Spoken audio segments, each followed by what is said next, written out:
Hello, everyone. Welcome to episode 6, I think, of the Left Wave Transmission podcast. For now, it's just the two of us. It's myself, Major Archetype, and the wonderful Swalsome. We're going to hold the fort down until I think Solbani's going to come. She's going to join at some point. Without getting into the weeds of it, how are you doing? How is your week, Finn? How is everything on your end?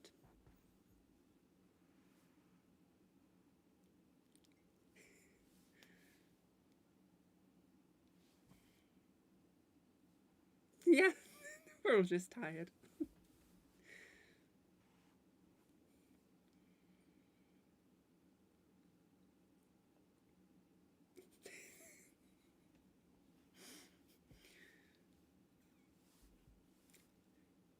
Yes.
I am checking the audio and I think that we have no audio. And I'm afraid that wonderful intro that you just did potentially wasn't even counted for. I'm so sorry. I was just looking at people say they couldn't hear you at all.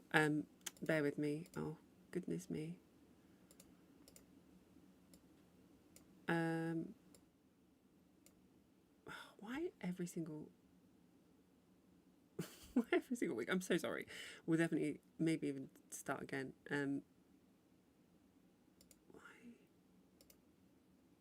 The, the things that work last week don't work this week. The things that didn't work last week work this week, naturally. Bear with us, chat. I think people can hear me, but they can't hear Finn, which means they can't hear the Discord call. But why is that? Bear with us, chums. Oh, it might be the audio. Bear with.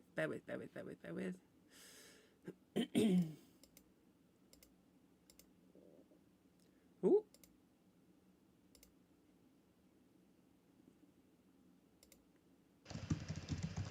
Okay, here we go.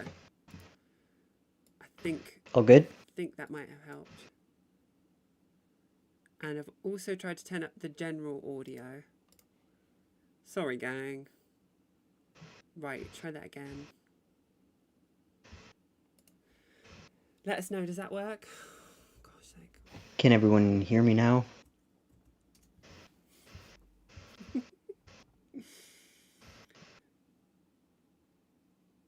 Okay. Okay. Okay, So hello. sorry about that. Oh my gosh, it's my fault. My Please don't headphones apologize. have two settings, and if I set myself Oh.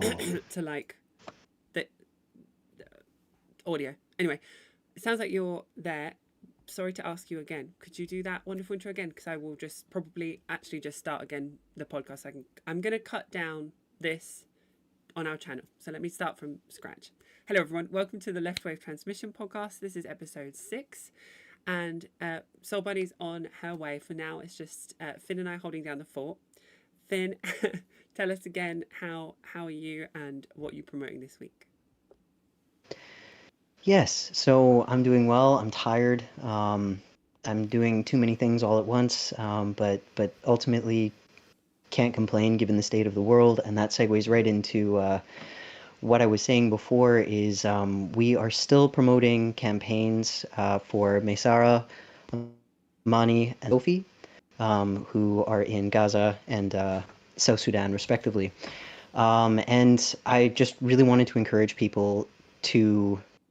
I have noticed personally, as someone who is connected to folks who are running these campaigns or who is running one myself, that there's been a lot less engagement. It's been really, really hard to get donations. It has been really hard to get people to do more than just like a casual repost on social media. And I know that times are really tough for everyone right now, but I do want to drop that reminder without guilting people, but just to like prompt some reflection. Are the stones hitting you too? Are you in solidarity with people who are struggling in other parts of the world?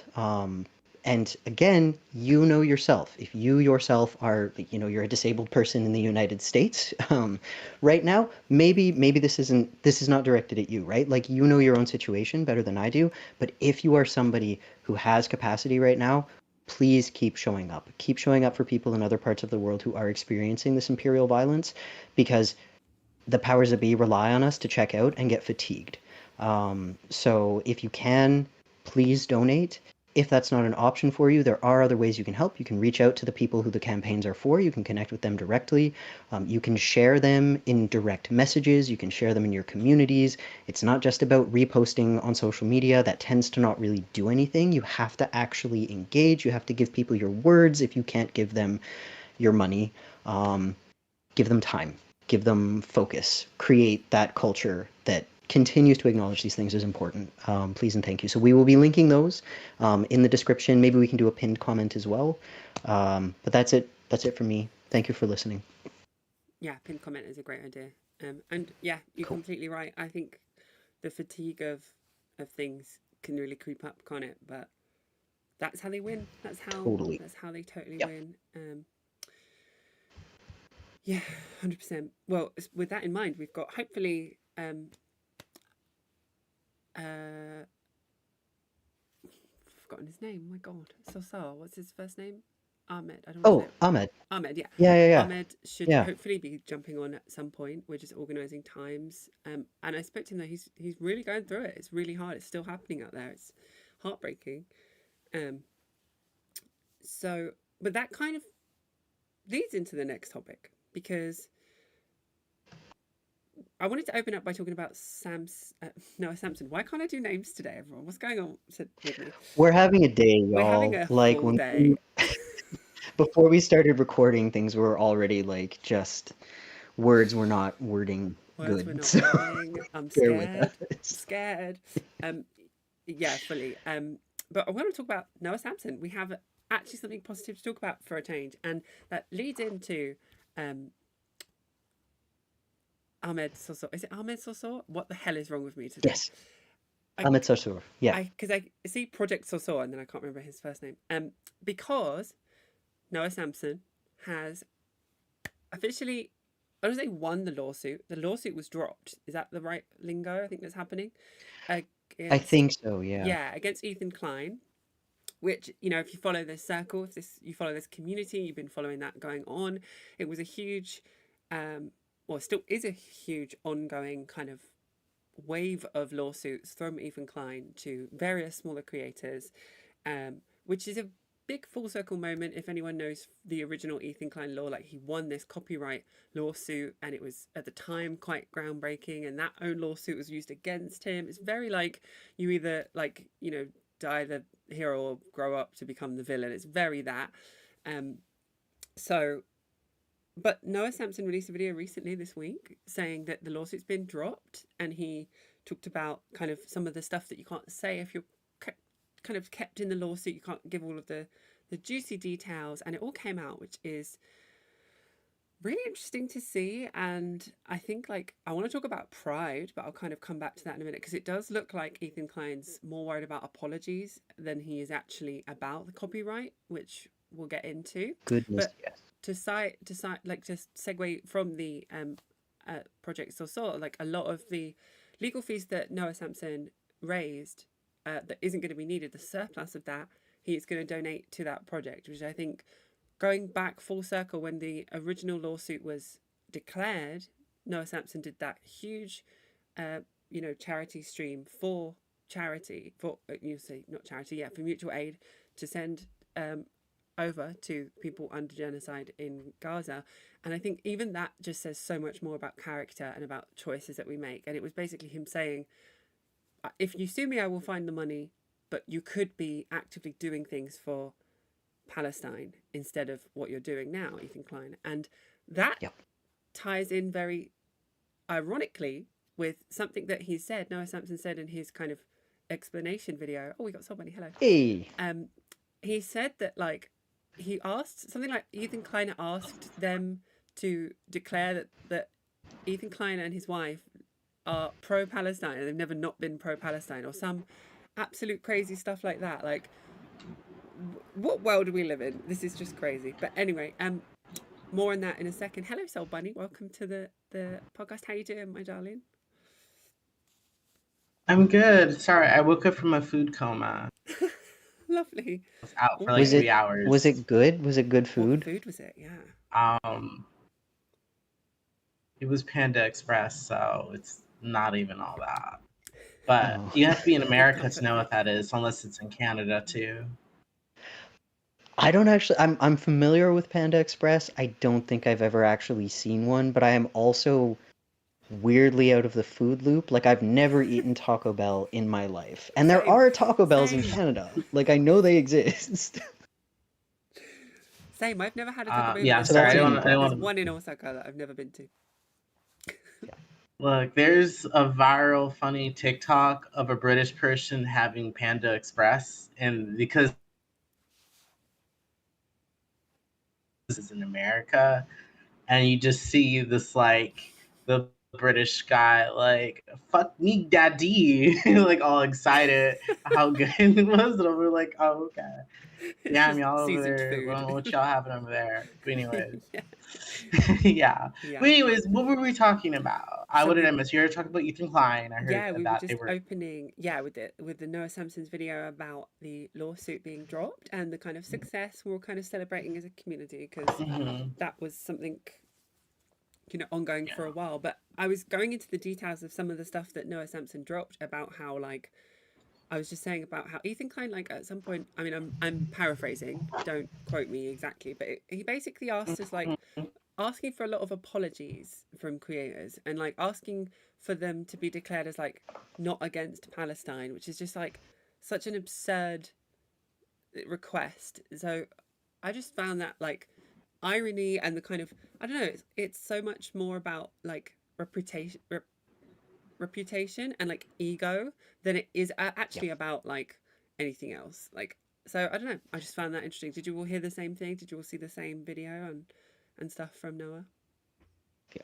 I saw it, and really that Um. is, yeah, the thing that jumps out to me with Ethan Klein is just like what a what a sad way to live, that when you're looking at a genocide, you're more concerned with the backlash around how you talked about it than you are with the literal genocide that's taking place. Like it's just it's baffling to me. And I know that, if he were to ever, he's never, I doubt Ethan Klein would, although you know what, he seems petty, so maybe he will watch this, but like Don't, you never know. don't. I don't need that in my life. I'll take the heat. Like, Ethan, if you do watch this, you can talk to me about it. Talk to me, like, connect with me directly. Let's have an actual conversation, because I'd be happy to do that. I'm not going to do content back and forth with you, but anyway. Um, yeah, I think that really speaks to, it speaks to a lot of insecurity, and it speaks to just kind of like your view of the world, that if you're more preoccupied with yourself and how something reflects on you personally and how people are going to treat you about it, you are there's no amount of PR that you can do that's going to make you less shitty. You're just like, you are sealing your own fate on that one. That's my hot take on that. Well, I agree. Just to add on as well, like it's kind of emblematic of, I'm sorry to say this, of like Zionist feelings versus physical action and things happening to people. And I feel like it felt like a reputation of me of like representation of like feelings are being taken far too important than actually what's going on. And Yeah. that mindset of that, like, but my feelings are hurt because of what's going on. It's like that shouldn't come into the conversation compared to like actual, you know, the actual genocide that's happening, the wars that are happening all around the world, but also like even inaction and not doing what you can do to help. So like someone like Ethan Klein's platform could be used. Imagine we live in a different universe. Could be used to like promote good ideologies, like actually stand for a free Palestine. Even not doing that is worse than feelings getting hurt. Does that make sense? I'm still wording isn't wording today, but like Yeah. Makes sense. What I would add upon is what I think the reason why he has this type of reaction. Because remember, for those that don't know, like Ethan Klein blew up during um during the anti SJW era. Like his podcast was launched around then. He was doing anti SJW content. He was joining on the wave of making fun of SJW. So um as much as I noticed these people that were all anti-cancel culture that participated in that, and that's why they went so hard against people, they were nonetheless canceling these people and making their lives unbearable to live. So the same people who are afraid of cancel culture love weaponizing it and making people's lives a living bloody fucking hell. yeah. Um, so it shows too much how they're only self-interested, how they only can see, they can't see past themselves. It's the same people that were again like doing that type of stuff. That's always all of their politics is that their politics is they don't want consequences for the content they made, for the Yeah. radicalization, etc. So I'm not surprised that someone who blew up from Lot Right Pipeline anti-CW content, um, who's so self-interested, who thought that let me cancel these feminists, just make these, as if it wasn't literally the same thing. What they were doing was canceling them, is going to have this visceral reaction because he's fucked up his brand. He knows how the public. He doesn't want to be on the wrong side of history, and I think he's now realizing like the public, like there's no coming back from it really, and because like Yeah. he's probably remembering how he was on the right, or what he thought was the right side of history when he was doing anti-SJW content. When he was doing that, he was on like, so he got the being in that right moment, the right position or whatnot, and now he's not in that. He's on the opposite side, and that probably he feels insecurity about that Yeah. deeply.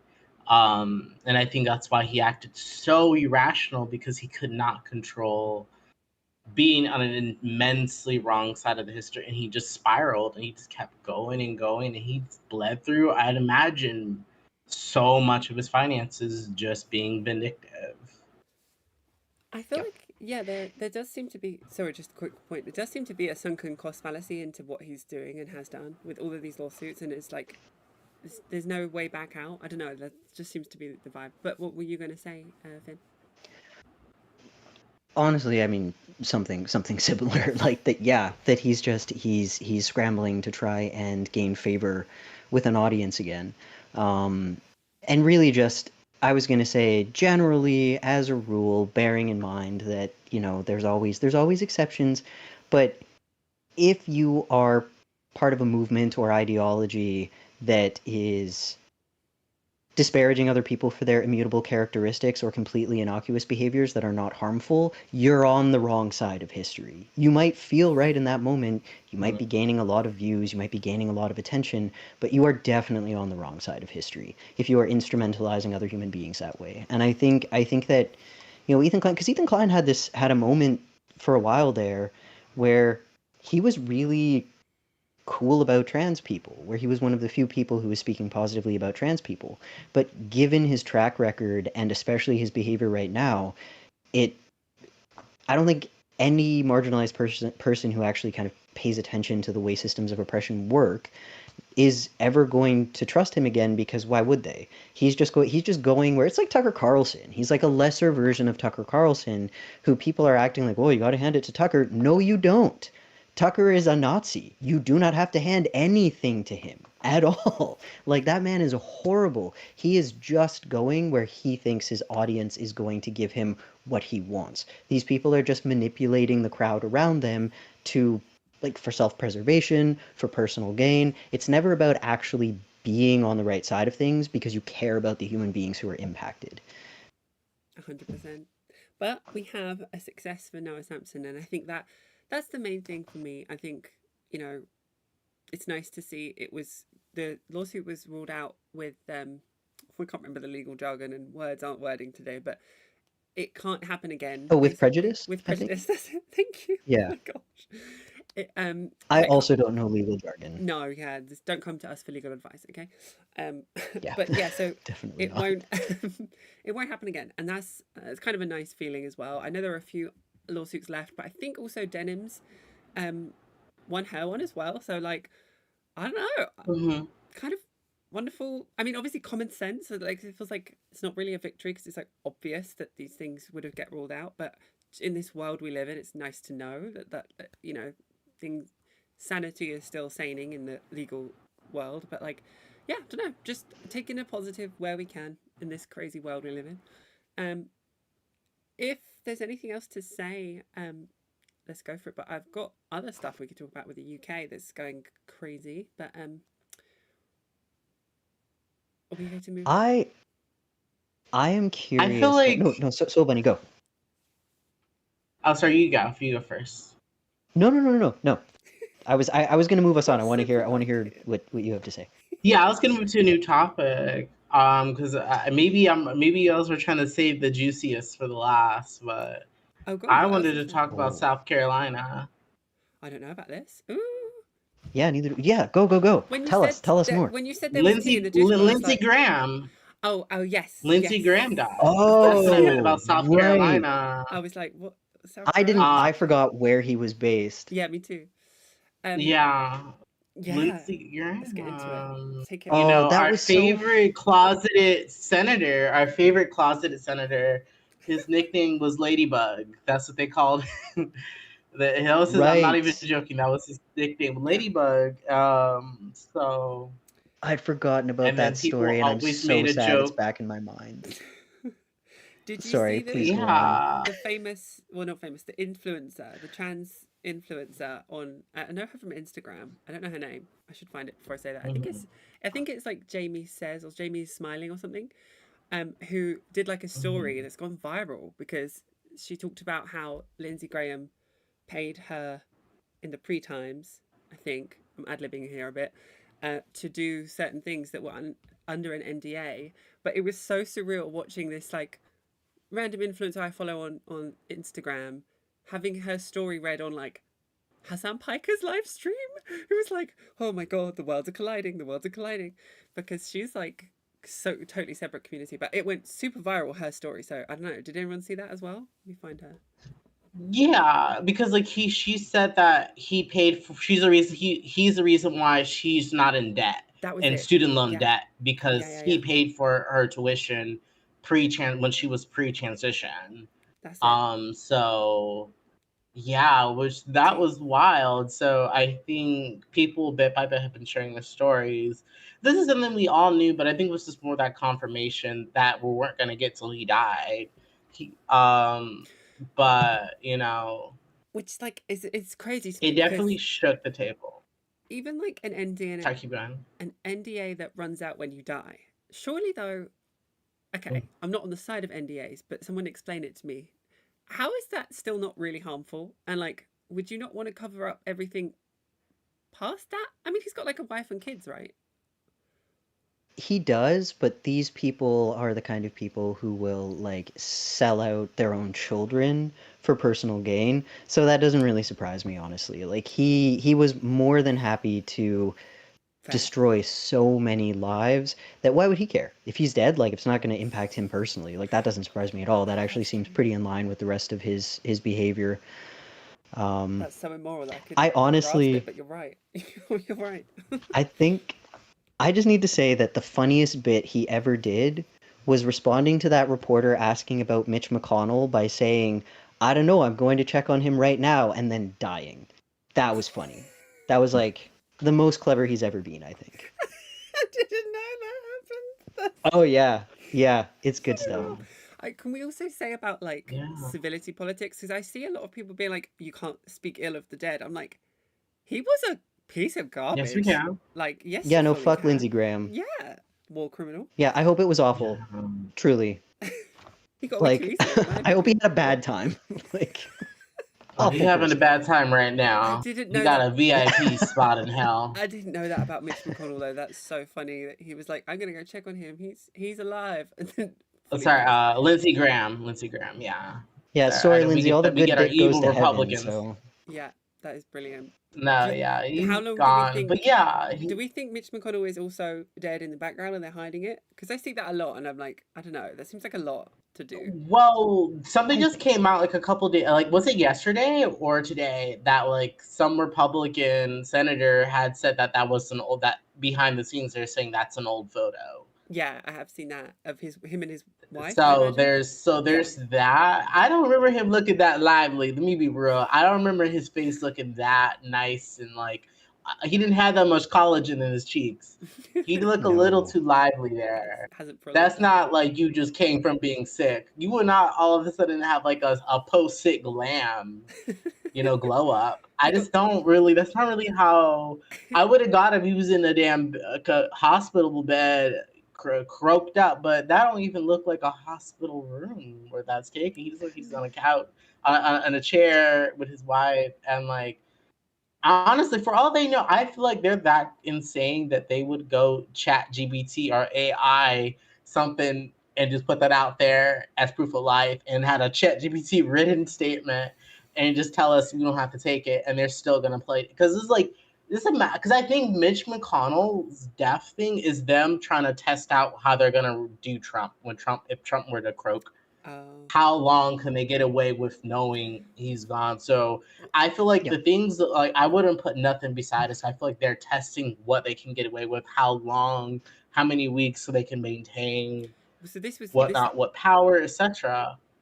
Yeah, that's my point though. Because I'm like, what's the end game? Like, I get now you say that. I think I understand. But like, what does a photo prolonging him from coming out as dead do, other than you just have to deal with it later? But I guess what they can push a few more policies through, like in theory.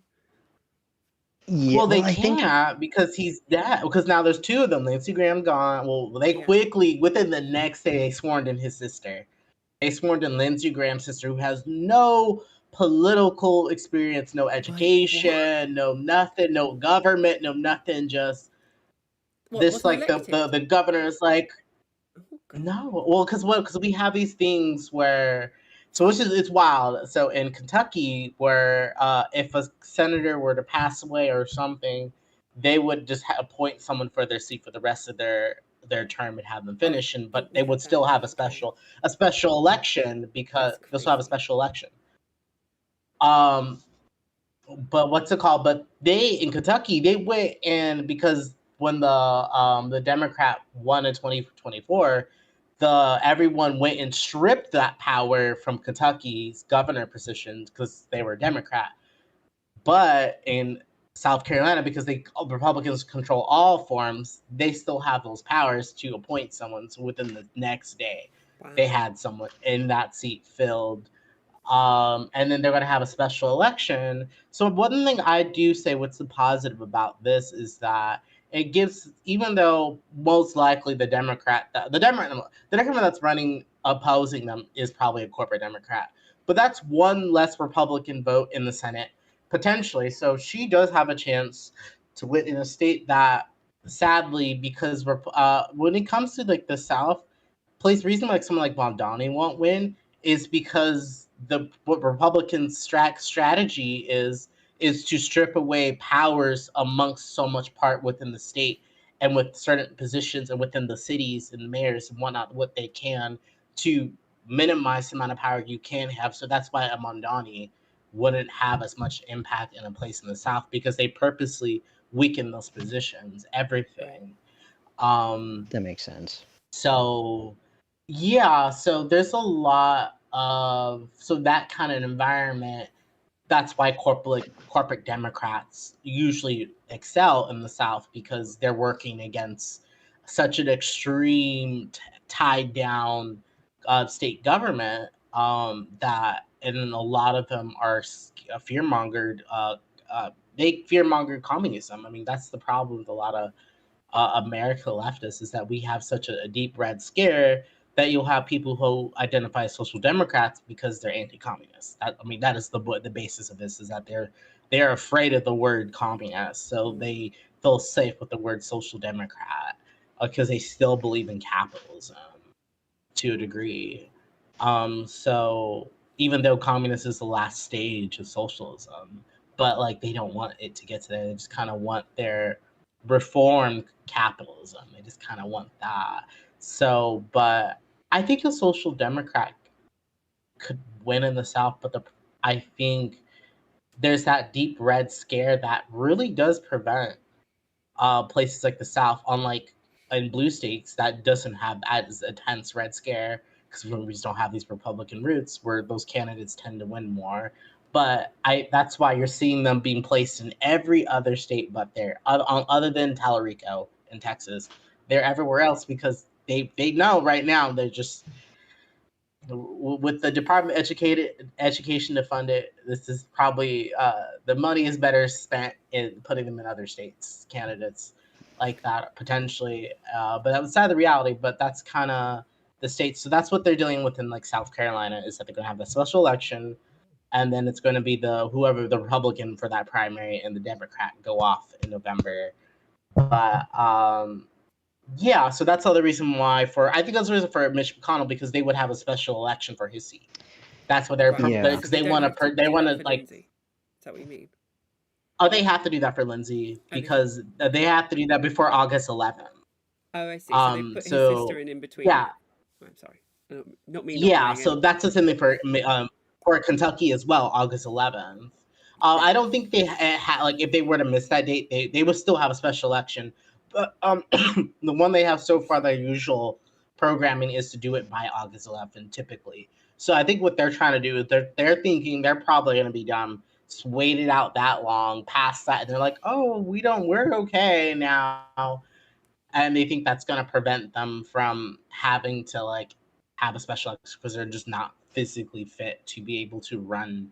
And I think that's something where I think we need to find a fine line. We need to find a line where it's like you're not preventing people who are disabled from participating in government, and Totally. elderly who just spent up their time and are just physically unable to cognitively and physically do the proper job. Both, again, cognitively, keyword cognitively first, and physically due to age, So I think we need like a very clear things within written in law, where one that doesn't hinder disabled people from running for office and having representation, Hmm. because that's like the one problem, is that was sort of the kind of speech people are having, and it's ended up becoming ableist, and it's over, Mhm. and it not being directed to solely someone being 84, cognitively impaired, and being Yeah. used as a puppet, Or and just like, even ageist. I mean,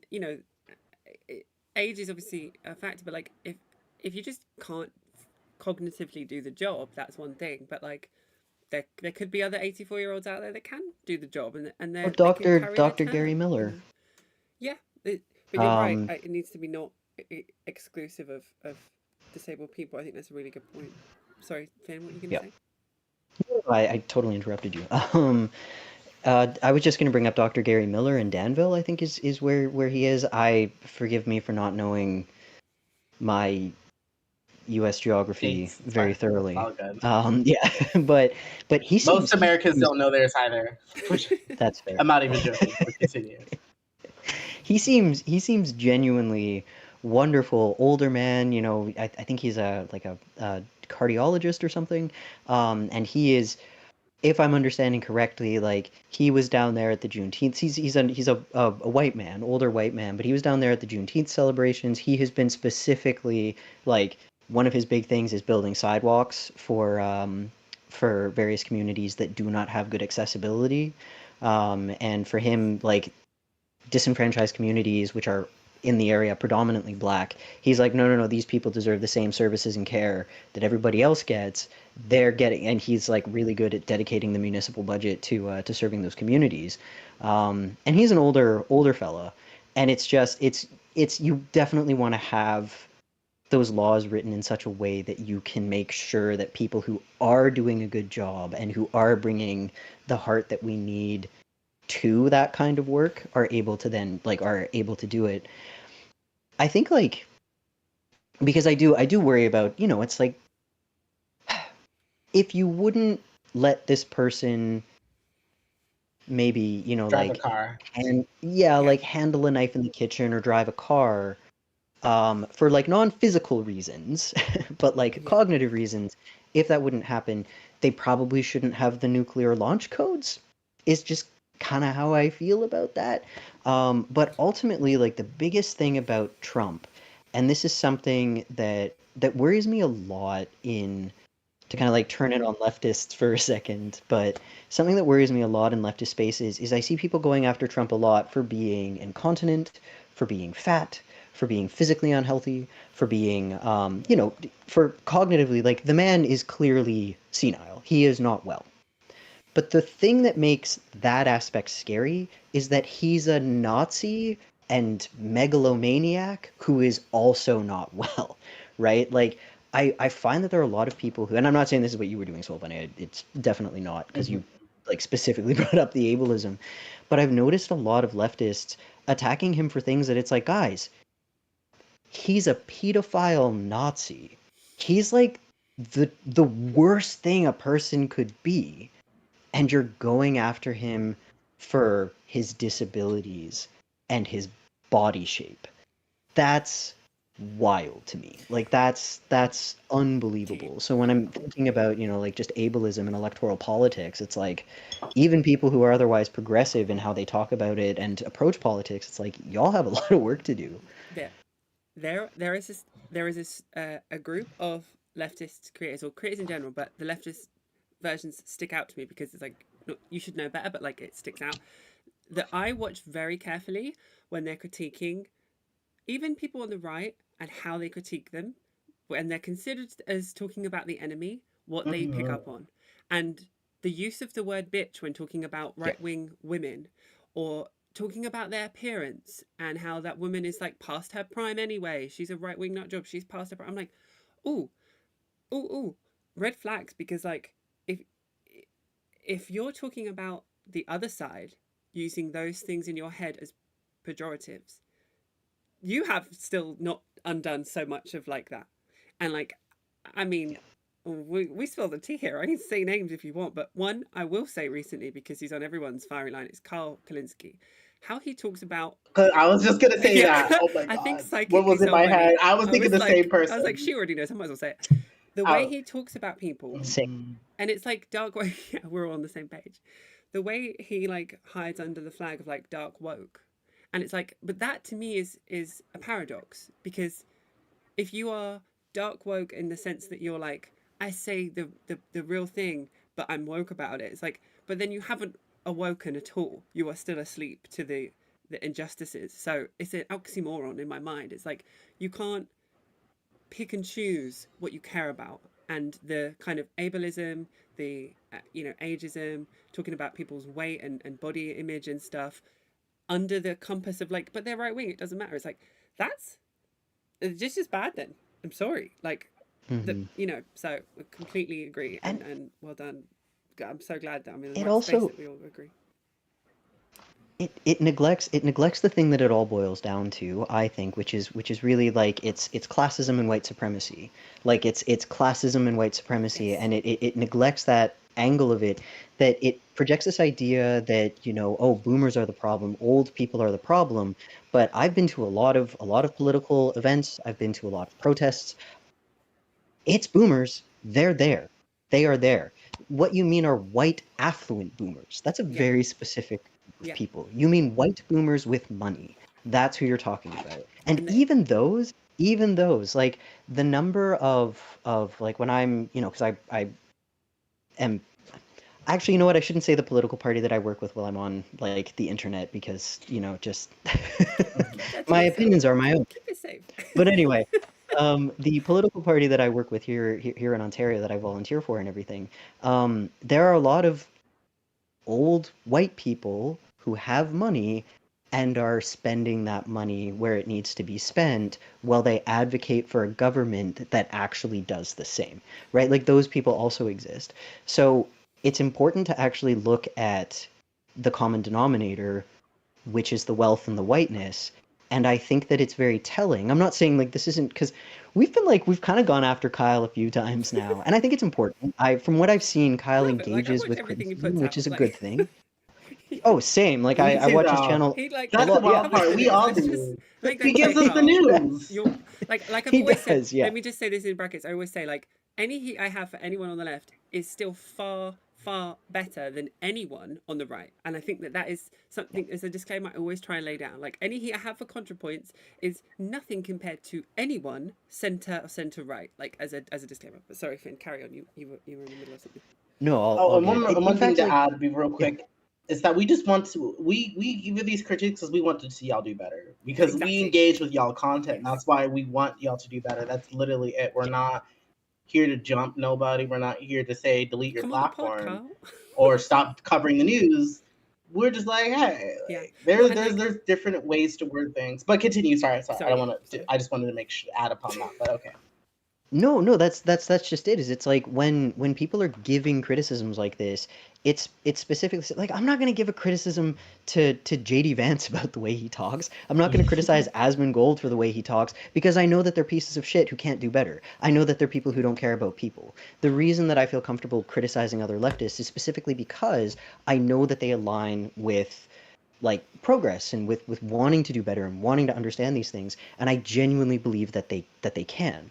And so like that's when I'm offering these criticisms, even when I'm frustrated, even when I think they're causing harm, it's because I think that they can do better. And I mean, I think like to bring it like kind of way back, I think that what Ethan Klein confirmed for everyone is that he can't, or he won't, right? Like when we saw this all play out, it was Ethan has pivoted before to try and be on the right side of things, to like sort of have that redemption arc, but then the opportunity to actually be uncomfortable came up and he said no. He was like, absolutely not. Absolutely not. In fact, the fact that I'm being made uncomfortable is an attack on me personally, and I'm going to sue you over it.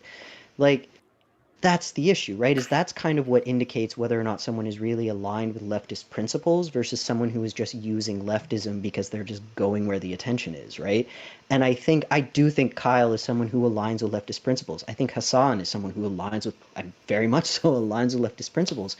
The one thing I wish that these guys would engage with more, obviously Hassan is exempt from this. Hassan's, yeah. But with Kyle and with other like white leftists is looking at the whiteness, looking at that side of things, looking at the fact that the people you're criticizing, they're Nazis, yes, and they're very upfront about that. They do call them white nationalists, but they don't look at the construct of whiteness that also bleeds into their own rhetoric, their own spaces. And I say this as someone who knows that it has done so for me too. This isn't me like holding them to a standard that I don't hold myself to. That's my rant. I'm done. Can I just add as well? Well, to add, Go ahead. You go ahead. you You go add ahead. you first. Yeah, I I did, see you go first while you have your thought. it's a small thing, but like I actually think that the trans issue of like oppression of trans people has been a bit of a red herring for a lot of these topics because a lot of like centrist kind of progressive leaning creators that are usually like cis men and stuff like that that have no skin in the game about trans people. They can actually be quite progressive about the trans issue because they haven't. It is an easy token to be like, hey, I'm one of the good ones, I'm progressive, because they have no connection to the trans issue or what's happening. Whereas when you start to pick at something that is a little bit closer to home, then you start to see the true colors. And like you said, Finn, Ethan Klein is a key example of that. Like he was becoming the progressive bay online. He was kind of like ironically like Soul Bunny said, come back from his like anti-SJW past, and he's like trans people feel safe in his community. But then the minute it hits something close to home, quite literally for him, then all of that goes to shit. And I think there's a lot of creators like that are when you kind of put the flash when you put a light on the topic that they might be uncomfortable with and they actually have to do some work, suddenly they're not as progressive as we thought. But that was just my thought to add to that. Go ahead, somebody, take it away. Oh yeah, to build even upon that, I felt that was kind of like a litmus test within the left, because there's what you're describing. There are a lot of progressive guys, particular progressive cis het men, progressive cis het white men, who they might be they might like, hey, leave that trans person alone, like that's bigoted. But it's like these people make no meaningful connections with trans people. They don't interview. Secular Talk has worked this long in media. Has he interviewed a single trans person on his platform? Or does he talk about trans issues with trans people not there? So I think that's like a common thing. And that's why they kind of politics is like, they'll on paper, yeah, like, that's just, I'm principally against you, taking away his person. So I think it lines more in the principle part than them actually truly giving a fuck like about our actions. They gave a fuck, they humanized enough to be connected with us, actually in community with us, but it hasn't gotten to that point. And I'm not like fully accusing that of Kyle Kalinske, but I'm saying people that on paper who do all the same things, which I am saying though, Kyle, you ain't, have you ever had I can't any of us meaningfully who've been watching him for however long. I've been watching him since I started to radicalize myself in the pipeline, so that was since 2018. I've been watching since 2018. That, the Humanist Report, and Rational National, like that is what pulled me out of the pipeline. I mean, I was already out of it, but they were still creators I was following. But I applied like this is the very beginning, like the very start of 2018. I was like, they said we don't look. You need to listen to both sides, and they were only talking about themselves, the right. So I actually went and applied that and found them, and that's what how they weren't the sole creator, but they definitely was how I like was able to like cross reference, like they talk about the same topic, and I saw immediately like the stark difference in coverage. I'm like, this is full of shit, and I just kept noticing how so I could definitely say I've been watching Ethan. I'm sorry, Kyle Kalinske, Secular Talk present. I literally I can't think of a single trans person he's brought up individual. So I think, like I said, like that type of behavior, these progressives, and the reason why they also, getting back to like the earlier point, what started it was the whole the way they talk about women. I mean, he was calling this person that was raped by Graham Plattner a bitch and saying, "Oh, you could sex my mom," and all these really toxic masculinity things that I think what it really is like they want to brawl with the right. They don't want to like do what's most effective. They want to do what makes them feel the best. And it's Yep. just feel good. Again, it goes back to our last combo. Kyle came from the anti-SJW wave of the internet. He was one of those those Bernie bros who were also punching down on leftists and he considered SJWs, which were leftists, people who were further left of him. So this is the same person I will definitely say kept putting his 2 cents about like the Hispanic community doesn't want Latina and Latinx. Stop saying that shit. Mind you, Kyle Kalinske is a white man. So I remember like that was like initially I unfollowed him for a bit because I didn't know it would be, but I realized this is a lot of work to find this news. Let me follow him again. I know how I feel. But like, and him doing that is because he's anti-identity politics. He's like, what? But that's because it comes from the anti-SJW wave of them really because for a lot of folks, those beliefs, those politics have been hammered in deeply, that because even the people that was helping you radicalize them, they also were anti-identity politics. Look at, I won't say names, we already know the individuals, but the whole, I was calling them the dirtbag leftists, all of them were anti-identity politics. And what we also noticed, they sound indistinguishable from anti-SJWs. They sound indistinguishable, keyword like indistinguishable. They sound no different than the people who made content a decade ago with the type of jokes and things they say. It makes sense why those people are close to people like Kyle. It makes sense why Kyle Kalinske had Sean Head at his wedding. Didn't know that. At the time, she identified as, I mean, there's wedding photos out there, group photos. They got definitely people was getting Speaking of weddings. they were getting pushback, but yeah, but she said she's a leftist, so he's like, I believe her. She's a leftist, so she's allowed in my space now. It was that simple. It's interesting to me, these people, like the Venn diagram of guys who are like, ugh, identity politics, and the guys who were like riding Graham Plattner's dick it's a circle. Mhm. Like, Yeah. it's just, you're against identity politics unless it's your identity, in which case you will go to bat. You are going to fight. And it's like, where is that fire for the people who you will instrumentalize to make a point? And like, I appreciate when people bring up trans experiences. I appreciate when people speak very, like with fire for, like, not for, but like in favor of trans rights, right? Like, I appreciate that a lot, and I would like people to keep doing it. So this isn't me saying like stop, but if you are leveraging our experiences, you should be highlighting our voices at the same time. That's kind of like just what you were saying, Soul Bunny. That's a really important part of it.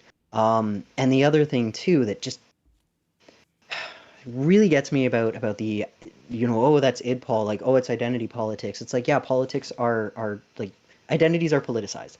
That's just a reality.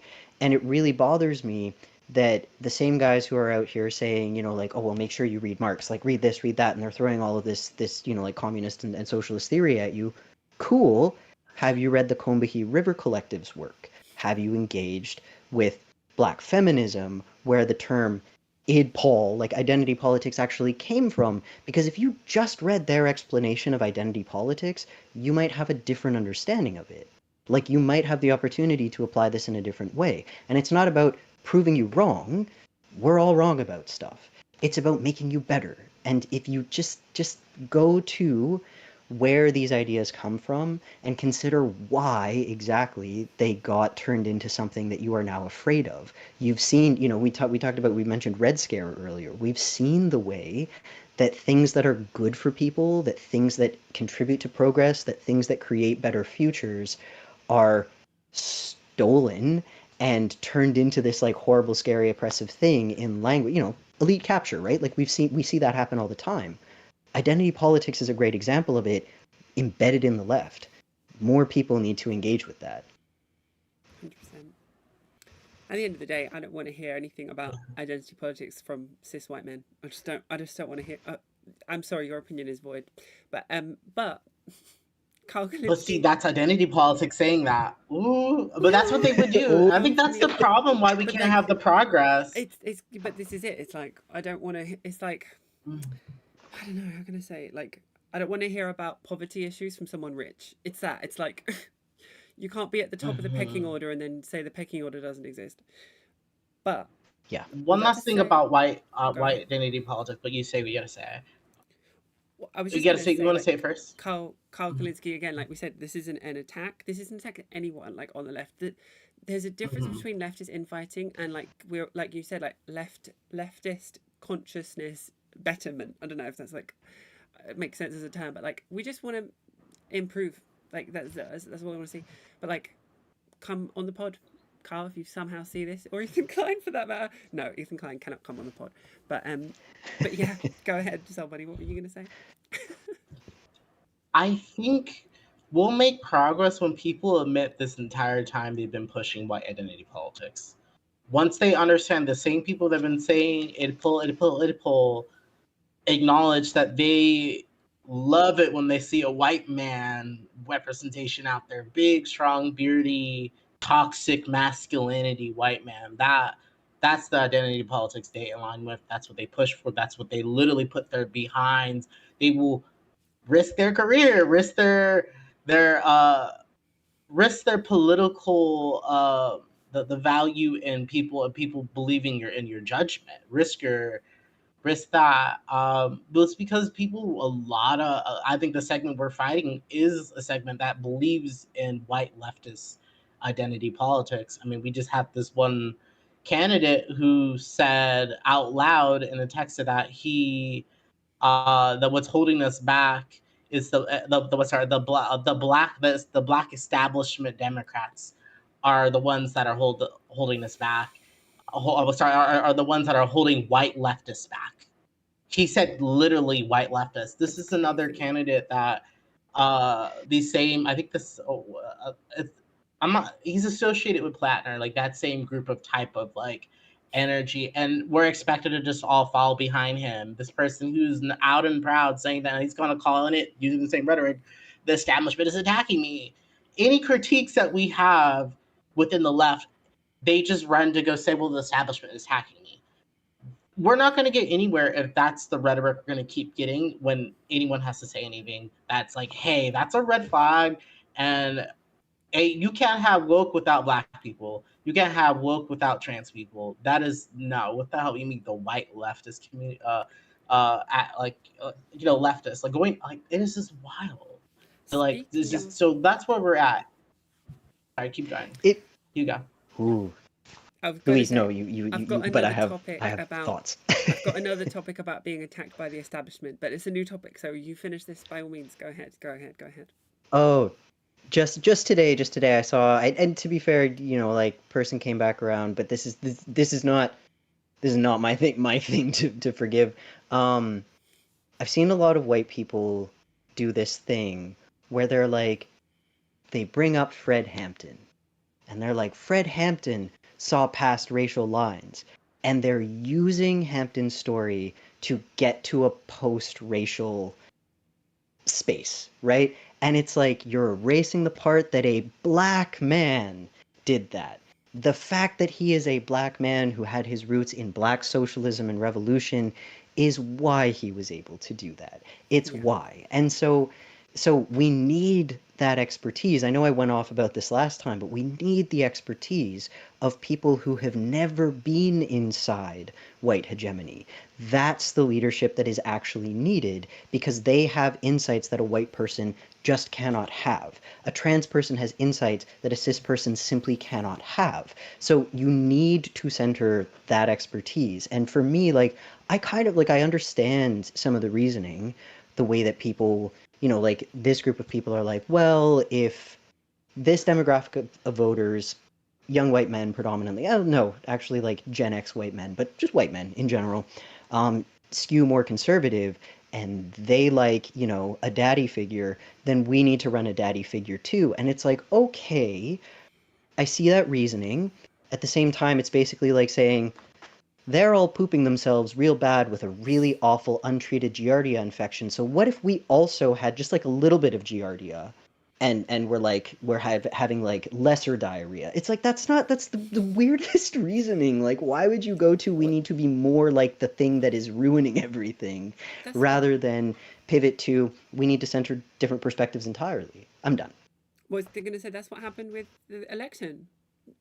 Harris tried to move to the right to try and soak up some of the conservative vote because there was a apparent Yep. hypothetical centre right, demographic to win, and look what happened. Yeah. What was I going to say? But Yeah.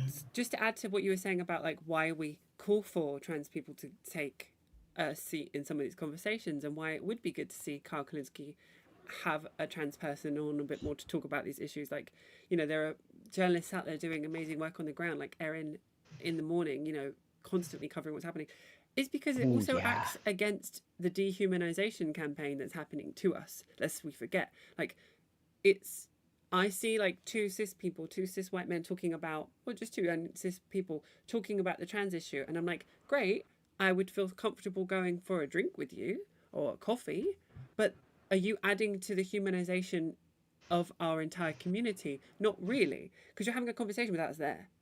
And sometimes I do see that does kind of piss me off. It's like, I don't know, maybe this could maybe be applied to other minorities as well, but like, if you don't have us at the conversation, then you're having the conversation without us there. And even if you're having a positive conversation about us, it does still kind of, it feels like, is it as helpful as you, is it as helpful as they think it is? I think that's what I'm trying to say. They're like, we're talking about transitions, It doesn't we're being challenge positive. preconceptions. Yeah, and it's kind of like, yeah, but we're not just some kind of ghostly figure that lives out in the outskirts. Like, there are so many of They us you can just talk talk about to. us and leave us out. they leave us Yeah, out on our own topic, our own plight, which sounds exclusionary.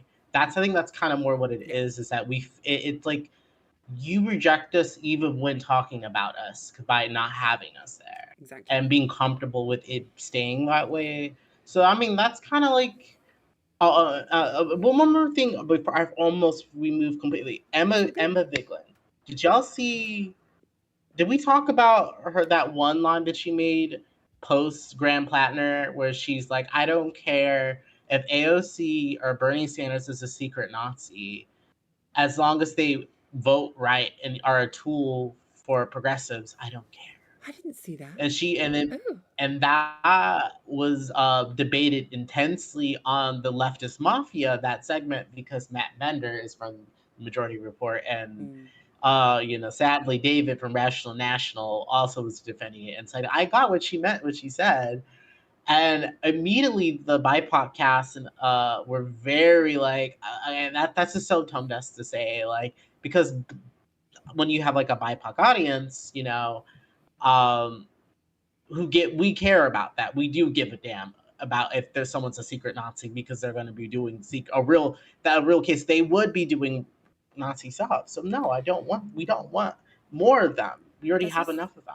that's also I just mean, such a I would weird thing appreciate to Lance. That's say. what Lance said. Mm, Yeah, but Hmm. the left is being broken apart on that now, because now it's from people like giving her a like, oh, like, that's fucked up. You guys are over here. You're misunderstanding what she meant. So you got those people who are just running to like do that, and then you got the people who are like, that was just classless. Like you can't cavalierly just say totally. that. Like, that shows your privilege as a white woman, Yeah, as a cis white Yep. woman, to and that don't sound no progressive. That sounds like some shit a white liberal would say. I was gonna say Like, I wouldn't that expect sounds like that to from me. someone on the right. Like, yeah, weird. Yep. And even, I mean, even if she said it like as a joke, which I don't think Can we pull up the clip? I would have to, Can we pull it up? Can How we do we all do pull it up? that? I think this is something that needs to be pulled up. yeah, That would Let's be get pulled some up. yeah. magical sound. We barely had audio running, Okay. girly, but I'll do my best. Really? Okay, um, we want to do our best. we Let me could pull hold it on. up right Let me see now. if I can get a scene What's going. the scene going? Technical efficiency going. In the Um, meantime, Yeah. I'm gonna fill the silence. oh no, I'm Well, scared. if we can figure that Do you out, think so? while we figure that, Yeah. well, I say we, but it's you. So so thank I you. can't because I don't want to step away. The oh, No, Okay, it's I just do I found keep it. going? What Keep do I you do? going. found it. Oh, Keep okay. talking. Keep talking. Keep talking. Pick up on the topic we were Um, talking about, or whatever you were gonna say. even if it was said like in jest or as a joke or casually, you are speaking to an audience of millions of people. Not everybody is going to interpret it that way, and there is a problem with white leftists being white supremacists. Like that is a problem, right? There is an issue there. So those people are going to hear you, first Mm. of all. So be careful about the kind of jokes that you make. And secondly, you are making light about the fact that, like, oh, I don't care if someone's a secret Nazi. It's like, that's not something to joke about. I fully care if someone is a secret Nazi. And I think everybody should care if someone is a secret Nazi, because that's how we got to where we are right now, is there were a lot of secret Nazis and people didn't care. Like, I don't understand how you It's don't crazy. connect those two That's a things. crazy statement because as well, like apply that to everything. Like, okay, Trump's a secret, or was a secret pedophile. Like that doesn't mean there's okay. Like how many things are you okay with him Yep. being if it's a secret? Also, define secret, because if you're voting all of the right ways according to Emma Vigeland, but you have these beliefs at the core of it, like I mean, does that that's mind-boggling as a statement. I guess you could argue Yeah. that's It like it shows. the, Sorry. the action I of sent so did you see it in the chat? Sorry. yeah. I was just I'm trying to like, sorry. because I I think don't we need know to if just hear I from her own voice. I don't know if I'll be able to do it though, to be honest. But let me. Can you um like share your screen? I'm thinking might be the only way. Yeah, I can probably do that. But be I can careful try it them. doesn't show anything or like. Yeah. Maybe we It can. does feed the idea that we just need to win electoral politics and then we can have social justice. That's what it kind of says to me, which says we need to it's trickle down liberation. Yeah, that's a That's the good way of problem. Like putting it. that's my issue with it. It's trickle down liberation, and liberation ripples out from the most vulnerable. It doesn't trickle down from the people who already have the privilege. That's that's how it works. And to me, it's really ignorant of that structure. And I like Emma. Like I like her Yeah. content. I mean, obviously, I don't know her as a person, but I like a lot of what she does. I think that she's on the right side of things a lot of the time. So again, it's a good faith criticism because I think that she cares and she shows up and she does put her money where her mouth is for the most part.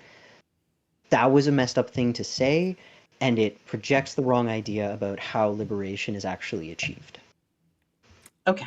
We got it. Let's go. Let's Yeah, make it a I have it segment. right here. Go for it. Hopefully I the have it audio is working as well. right. Can we all see it? I think so. It's on the screen. Yes. Nicely Okay. done. Look at the tech. Alrighty. Here we go. I've said this before. I don't really care if, say, like Bernie Sanders or AOC go home and they're a secret Nazi, but they go out and they vote for the right things. Like we're talking about You don't politicians as. I mean, for the, I don't know about this that. is Like, I'm like, that's a. I think these are the lines that people are talking about. Some people care about that exact thing. I've said Okay, this y'all heard before. that? Just about, yeah. Yep. Do you know what that gave? It gave. Let me jump out so that we can see ourselves again. Are we finished with that? Yeah. Yeah. That gave the Kelly Osbourne clip. Do you remember that where she was like, "Then who will be cleaning your toilets?" Like it gave that clip where as soon as she said it, she realized like, "Oh wait, hold on, I just put something down that didn't come out right." But I think she did have a moment. she had a moment. I think Yeah. in a separate conversation to this, I think it was FD Signify that said in a video say about how like the liberation of somewhere like Palestine, it being tied to who the global majority. I'm so paraphrasing. Oh my god, sorry, FD, if you see this, it being tied to like decisions made by global, like the Western politics and stuff. There is this unfairness of that. So like does that make sense? So like any political decisions made in the West ties to how much funding Israel gets, which ties to the liberation of Palestine. And we as modern day Western people in the elite, people in the empire of the West, have to keep that in mind that like the liberation of minorities that are oppressed is tied to our luxuries, our luxury to democracy, our luxury to like pick and choose our politicians. And we should put that first above like our own prejudices and stuff like that. I can understand a conversation about that, but the secret Nazi thing is the worst idea of that because that goes against that as well. Do you know what I mean? You basically you can't be a secret Nazi. There's no such thing. You're a Nazi or you're not. You going home and keeping that a secret is just a deception. It's the adjective before the noun. So like that even if you are a Nazi and you vote for all of the right things and you make all of this stuff happen, you're a Nazi that did it, and that's just as bad. That's my opinion. It's like maybe this is a bad analogy, but it's like it's kind of like have you ever like dated someone and then you find out they start treating you weird, but like they're showing up in the relationship, but it's like uncomfortable, and then you find out that they're like, yeah, I haven't been attracted to you for like months, but I didn't know how to tell you. It's like the most extreme version of that. It's like I would rather that just like again, maybe that's a bad analogy. I see what you're saying, yeah. But I'd rather you more not do it. Yeah. It's yeah, like just I would rather like what matters to me is not the material gain of the relationship itself. What matters to me is being meaningful to you. That's what's important to me. So like it doesn't matter if like you're giving me rides places or like buying me things, or that's not usually my role in a relationship, but like for lack of a better description, like I don't care what material gain I'm getting from this relationship. The reason that I was invested is because I thought that you cared about me as a person. I thought that my investment in you emotionally was reciprocated. So to be like, oh, I don't care. And again, I do think I don't want to project, I do think she kind of had this moment where she was like, "Whoop, I just said that." Like, wow. And that's another white people thing. Sometimes you say or think stuff that you're like, "Whoa, where did that come from?" Follow that thread, ask where that came from, figure it out, because there's more in there that needs to be pulled out. But I think that what's so frustrating about it is it erases the need for Matriarch trying cultural to. change in a. Oh, sorry. What's up? Oh, sorry, no. Finish your sentence. Sorry. So finish your sentence. Matriarch wants to Oh, say something, but you finish your sentence. Sorry. yeah. Sorry, Finn. Finish your sentence. It Sorry, I didn't mean to. No, all good. All good. It erases the need for cultural change in addition to political change. And again, the irony of it all is this coming from people who tend to disparage identity politics. It's like you're forgetting about all of the social stuff that creates politics. Politics influences our culture, it influences people, but people build political systems. Political systems rely on human beings. So you should care what their ideologies are. You should care about the way that they think, the way that they feel about the people around them. That is where their politics is ultimately going to come from. It really matters.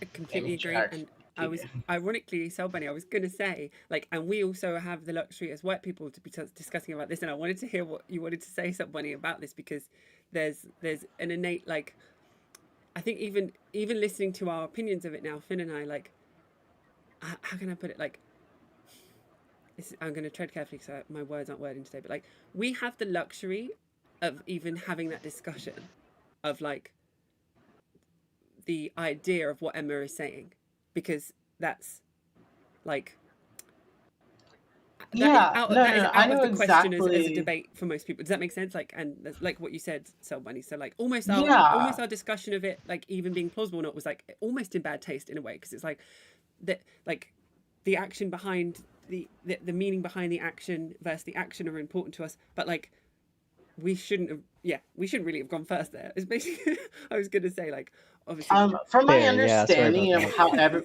from my understanding of what people are the charitable take of what she's trying to say is that she doesn't care, and you guys clocked it. She doesn't care about people's personal beliefs. They are like personal beliefs and morals. They care about if they get stuff done. That was basically her in an extreme way to say that, which also is wrong, and we should care about people's morality lines because Grant Plattner was morally inconsistent, and that was something a critique we made. So showing that we do care if people are secretly this and that. We do care about where people stand. I care how people think about Black people. I care that when John Fredman was asked about that incident when he chased a Black person with a weapon, I don't remember if it was a firearm or if it was with a hand blade knife.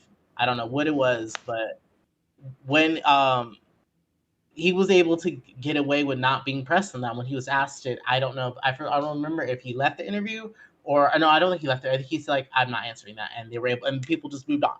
This was within leftist commentary spaces. So we have these certain litmus test lines that people don't see eye to eye on. Don't even realize is a litmus test. Trans people is a litmus test. Their stance and beliefs on it is a litmus test, and where they stand on as leftists. I mean, that's the reason why I have such a good understanding about these social democrats, because the anti-SJWs, even the biggest ones, Shion had in Chris Reagan, when they joined the left, they identify as what? Let's say it with me, social democrat. They that's their one step, because social democrat just doesn't go far enough. It's just like the one way that they feel like it's not communist. They can argue against the American media that's like, you're a communist. And I'm like, no, I'm not a communist. I'm, and explain a form of capitalism that they feel is palatable to the Americans' taste. So yeah, I've noticed that pattern that they all identify as that. And then, but I've noticed seeing like these same people aren't in relationships or community with trans people unless they're terrible. Like, I can't say her name. I just call her. I can't. I have these silly just a girl name with the letter name K. We're getting it. We're But getting it. anyways, I nearly brought her up but earlier yeah, as well. there's this. Yeah, I'm not gonna say it. But yeah, like because Head did stream with a person with the letter name K as their name, or their first letter of their name starts with K. But they did a whole streaming thing that was Say it. called "Leaving the Left." We're leaving the left. Yeah.